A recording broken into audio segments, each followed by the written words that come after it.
our expectation has been answered. One of the most challenging days that I am going to experience today because I'm going to do the marketing method on this Ficus elastica. We have a fiddly fig here in my garden. It is my first time to apply this method on this Ficus elastica. I feel the pressure right now but I remain hopeful on this propagation. Now let's start propagating this Ficus elastica fiddly figs. If you like this video, don't forget to like and subscribe.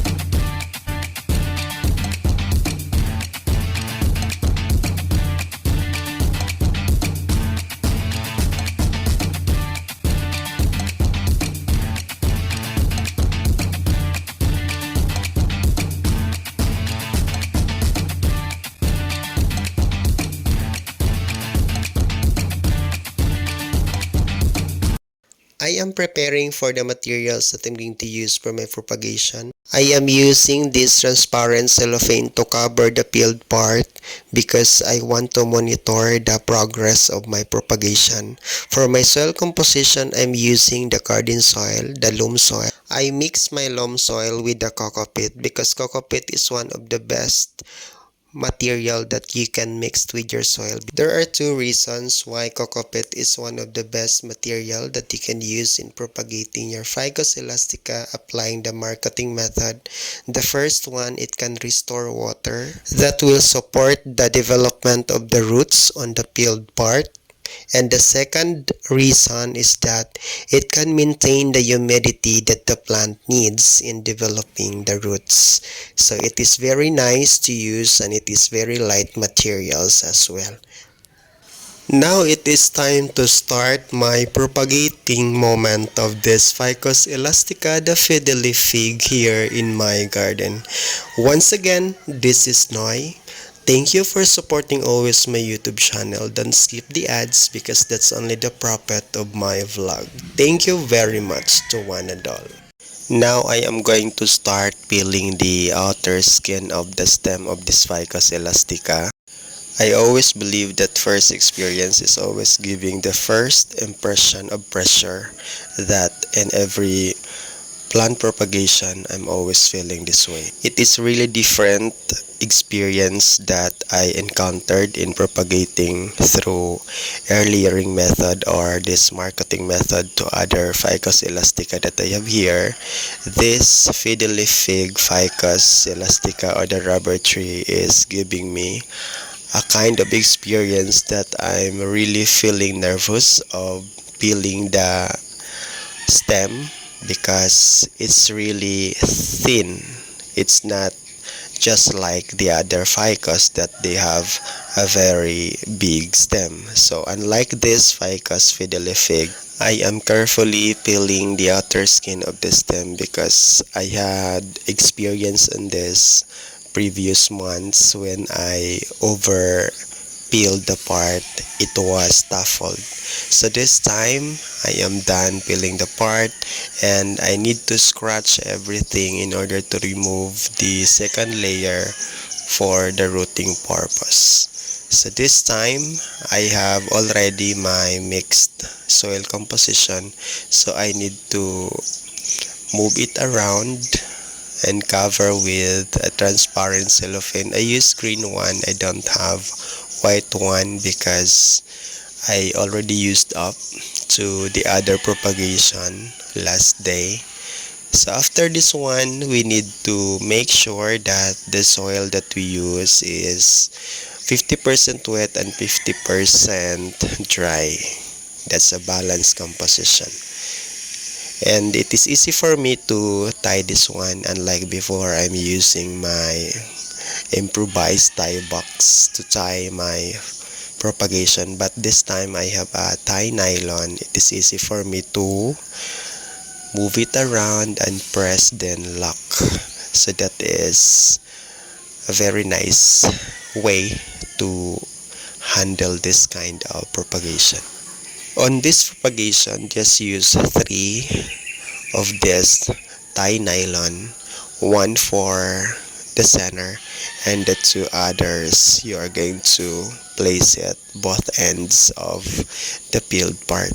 So after this one, we are going to make a hole using a needle. Using a spray bottle, you spray a water on the hole because it requires also water in every 3 days for the fast rotting. It's time to harvest now the Ficus elastica, the fiddle fig.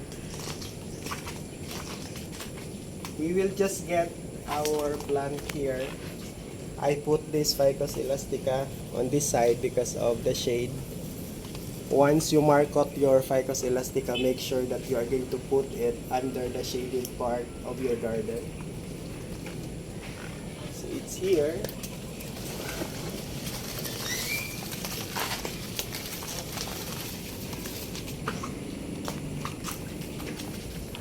It's more than 3 weeks of the time frame of this plant.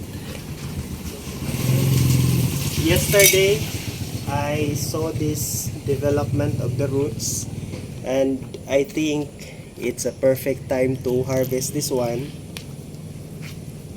So let's cut.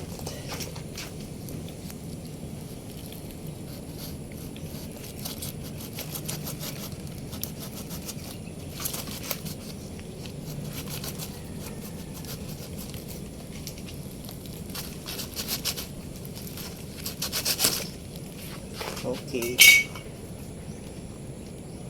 We will remove the nylon that I used to tie this part because I want to show you about the roots.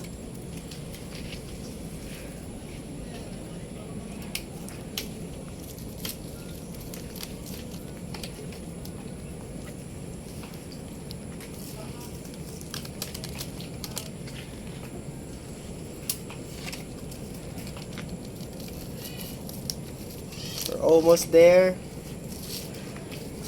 Our expectation has been answered. So we are successfully having this part of our expectation. So we will just wash. We will wash the wounded part.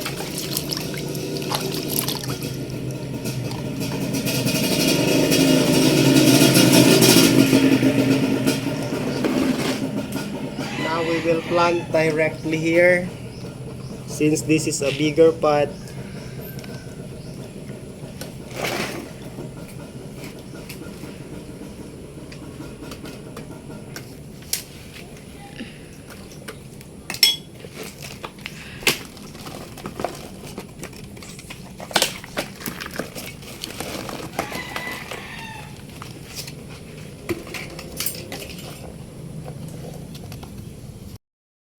I have here my coco peat.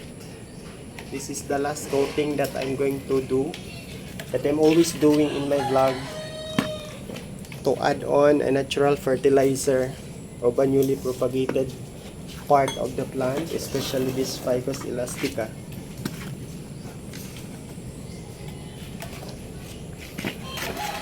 And second reason why I'm always adding this one in the top is to have a presentable appearance.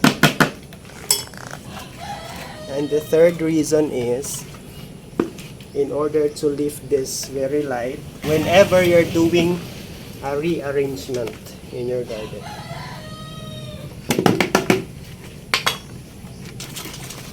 Did you see the difference when you're using the coco peat? Look at the top of this pot. It's very amazing. It's presentable and clean. We'll just do the misting on the top.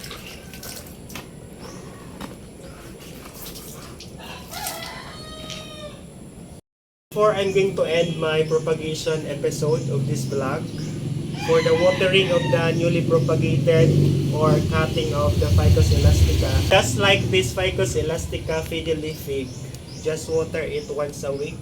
Always check the level of the soil on top down to the bottom part.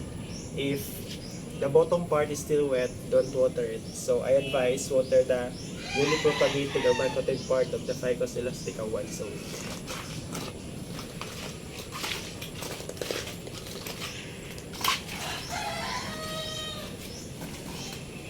And place your Ficus elastica under the shaded area of your garden for the recovery as well. So this is Teacher Noy saying planting is part of my passion.